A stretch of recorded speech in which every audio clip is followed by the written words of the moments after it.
Hi. Okay, so we're here live today with Michelle Gauthier, and I just wanted to start off by having you tell us a little bit about your wonderful role that you have in your job. So tell us a little bit about that. Yes.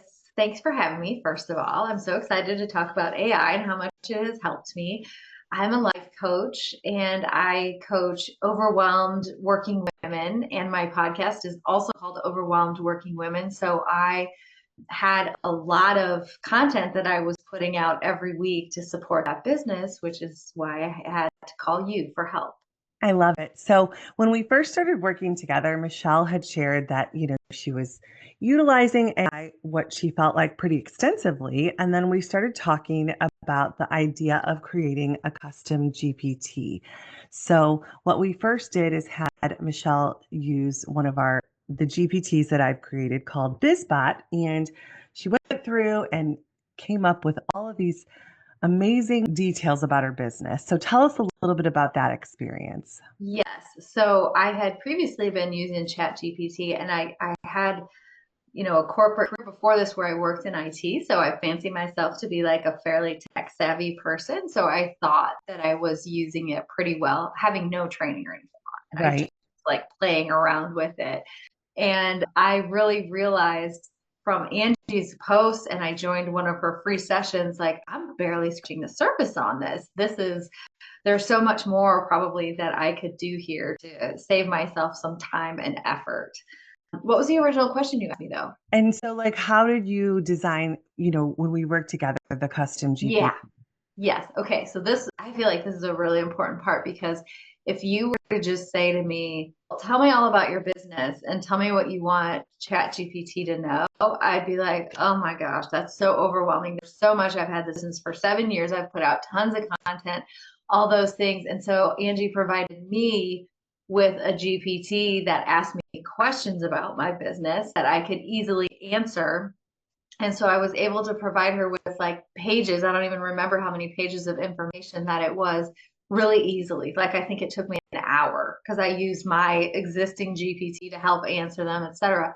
So then I gave those to Angie and she created like 12 documents. I think Yeah. it was about 12 documents that were the instructions for my custom GPT. So you can imagine like how different my responses would be from this custom GPT that had 12 different documents about how to talk, what type of offers I sell, my podcast, my blog posts, the voice I use, the structure for things, etc. And so just getting that set up was amazing. It's like the difference between talking to someone you first met versus talking to someone who you've known for years.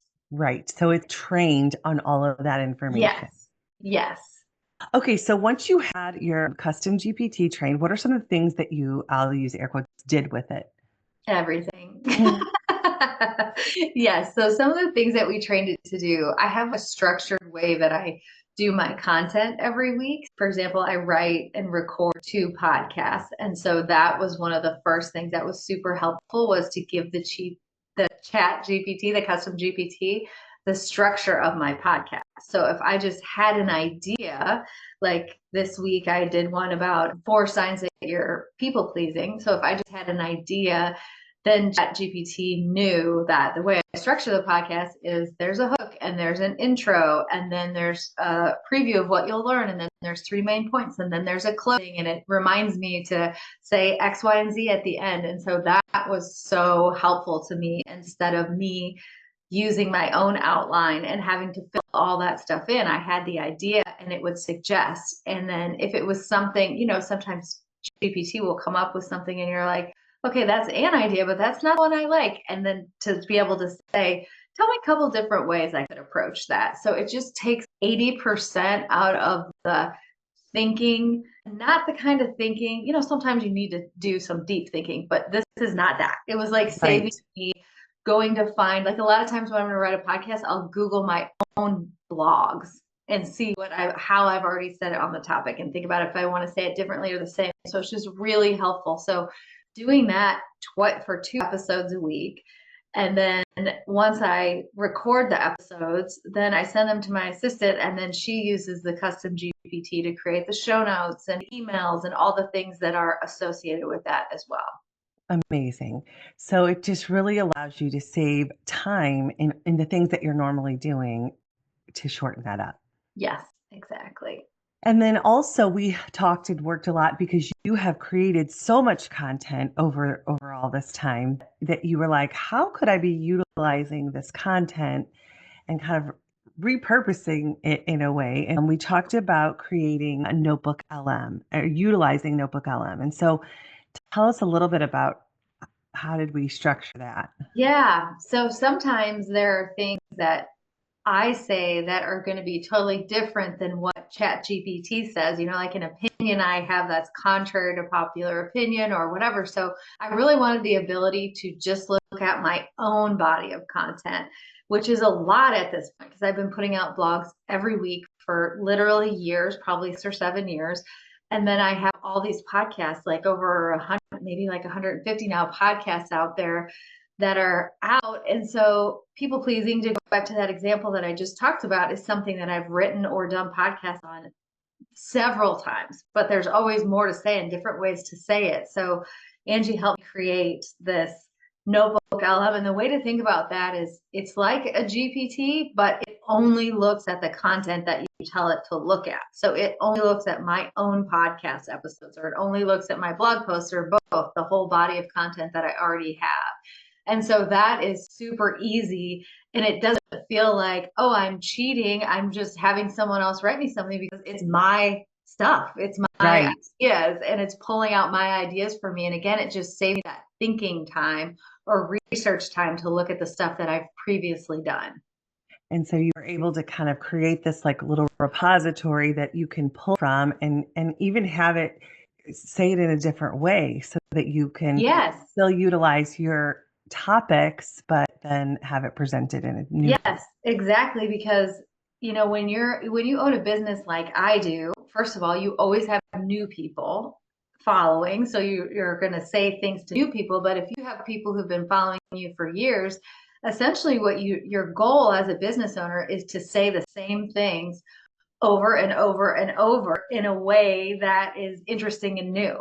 And so when you already have tons of content, it's just a really helpful way to repurpose it and share the same ideas, maybe with a different story or a different example.